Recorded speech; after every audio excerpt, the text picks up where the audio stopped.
ঝাড়গ্রাম জেলা পরিষদে ক্ষমতার সমীকরণে বড় পরিবর্তনের ইঙ্গিত মিলল। জেলা পরিষদের সভাপতি চিন্ময় মারান্ডির বিরুদ্ধে অনাস্থা প্রস্তাব আনলেন তারই দলের অধিকাংশ সদস্য, যাদেরকে বর্তমানে ভালো তৃণমূল বলছেন রাজনীতির কারবারিরা। বুধবার জেলা পরিষদে আনুষ্ঠানিকভাবে ওই অনাস্থা প্রস্তাব জমা পড়েছে বলে সূত্রে জানা গিয়েছে ঝাড়গ্রাম জেলা পরিষদে মোট সদস্য সংখ্যা ১৯, সকলেই তৃণমূল কংগ্রেসের সদস্য। তাদের মধ্যে সভাপতি চিন্ময় মারান্ডি, জেডপি মেম্বার সুমন সাহু এবং আরও এক সদস্যকে বাদ দিয়ে বাকি সদস্যরা সভাপতি পদ থেকে চিন্ময় মারান্ডিকে সরানোর দাবিতে একজোট হয়েছেন। সেই লক্ষ্যেই তারা অনাস্থা প্রস্তাব জমা দেন।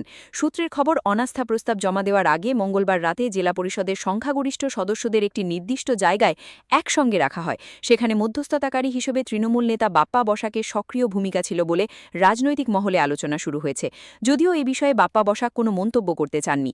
বুধবার সকালে একটি গাড়িতে করে জেলা পরিষদে পৌঁছন সদস্যরা। এরপর তারা একযোগে সভাপতি চিন্ময় মারান্ডির বিরুদ্ধে অনাস্থা প্রস্তাব দাখিল করেন। ঘটনাকে ঘিরে জেলা পরিষদ চত্বরে রাজনৈতিক তৎপরতা লক্ষ্য করা যায়।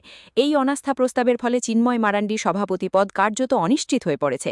এখন জেলা পরিষদের পরবর্তী সভাপতি কে হবেন তা নিয়েই শুরু হয়েছে জোর রাজনৈতিক জল্পনা। তৃণমূলের অন্দরে নতুন নেতৃত্ব বেছে নেওয়ার প্রক্রিয়া কোন দিকে এগোয়, সেদিকেই নজর রাজনৈতিক মহলের। Bureau report, direct news. পুরনো যে জেলা পরিষদের বোর্ড ছিল, সেই বোর্ড ওরা ভেঙে অনাস্থা প্রস্তাবে নতুন বোর্ড করার চেষ্টা করছে তৃণমূলের যে জেলা পরিষদ ছিল, তো এটা নিয়ে কি বলবেন?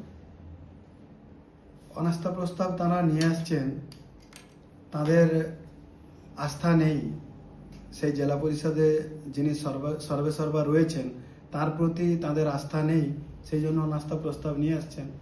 ভালোই হবে, জনগণের জন্য কাজ করার সুযোগ থাকবে, জনগণের পরিষেবা দেবেন, তারা খুব ভালোভাবে দেবেন, সেটাই লক্ষ্য রয়েছে। সেই জন্য হয়তো তারা অনাস্থা নিয়ে আসছে। পুরনো যে বোর্ড ছিল তাতেও দেখা গেছিল একটা বিজেপি জেলা পরিষদের সদস্য ছিল না। এখন যে ওরা অনাস্থা আনছে, এখানে বিজেপি নেতৃত্বকে দেখা যাচ্ছে ওদের সাথে থাকার জন্য। এর থেকে বিজেপির কোনো ইনভলভমেন্ট রয়েছে?